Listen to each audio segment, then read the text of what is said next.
slush fund that was part of the Alaska Performance Scholarship. That's when everything started under Governor Parnell through Senate Bill 221 back in 2010. That's when Answers was set up as well. And it's under Alaska Commission of Post-Secondary Education. I was a commissioner on that. I was so excited. I just found out yesterday they took me off that too. So just one more punishment. So Lynn Gaddis, you guys are going to have to follow her. She got my position there on the commission. I'll still be following it as closely as I can. I just won't have a vote at the table. What kind of student data are they collecting? Test scores, disciplinary. There's 400 recommended data points. They're not mandatory. They're just recommended at this point in time. But anything from political, there's all sorts of information, bus stops, just a whole bunch of things, insurance. There's 400 of them there. If you go in Oasis, it's really fun. It's still up. When I did the Answers hearing, February 20th, the next day, a whole bunch of the answer stuff was scrubbed off the website, interestingly, but we captured screenshots of what's really going on. But right now, the Oasis is still up, and this is the online student information system. And basically what this is there's 7 domains. I couldn't link the domains, and I finally figured it out, but there's 7 different domains here. The first domain is the school. The second is the learning education agency. Anyway, the student education agency, the student, and basically, if you go on to 5, which is under student, then they have things like the health record.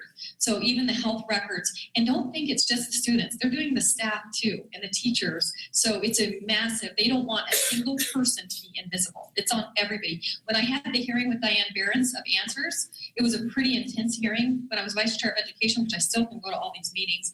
But I said, can anybody opt out of this? And she said, no.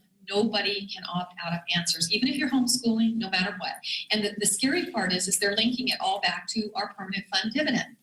So it's because they need all this information. So they're hooking together the different silos. They're 4 silos, and that's why they need money to hook all the information together. But in this right here, one of the questions here was how much weight did your mother gain?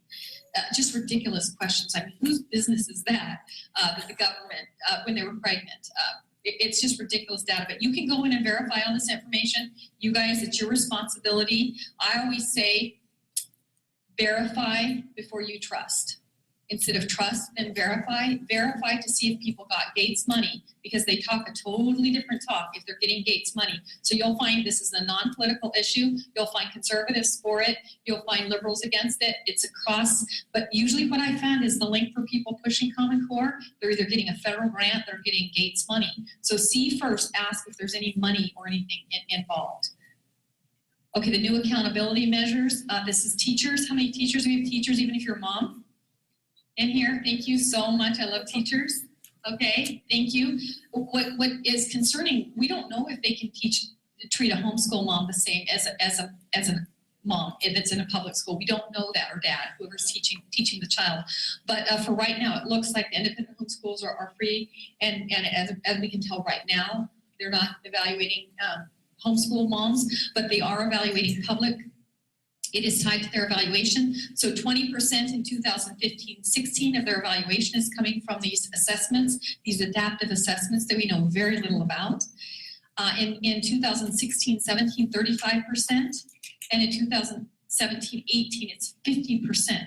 Once again, the State Board of Education passed these regulations. It was not us as state legislators, okay? They're unelected people. So in conclusion, Common Core was created by special interest groups and was funded through the federal government through Race to the Top I3 grants.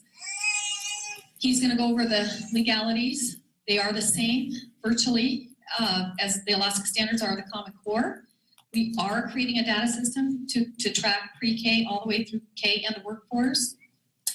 And the burden to Alaskan students and teachers is very, very heavy.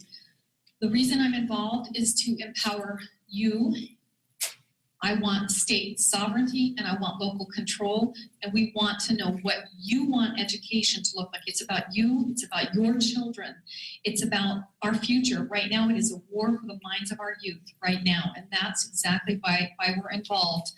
And with that, I really want to encourage you guys to get involved and demand local control. I do have my email up here and my office number. We've been getting hundreds and hundreds of emails and hundreds of phone calls. I apologize if I can't return each and every call, but I'm listening to every single one of them, often late at night. And I really do thank you. I want, if you want your government to leave you alone, do not leave your government alone. Any of us, okay? So with that, thank you. And we're gonna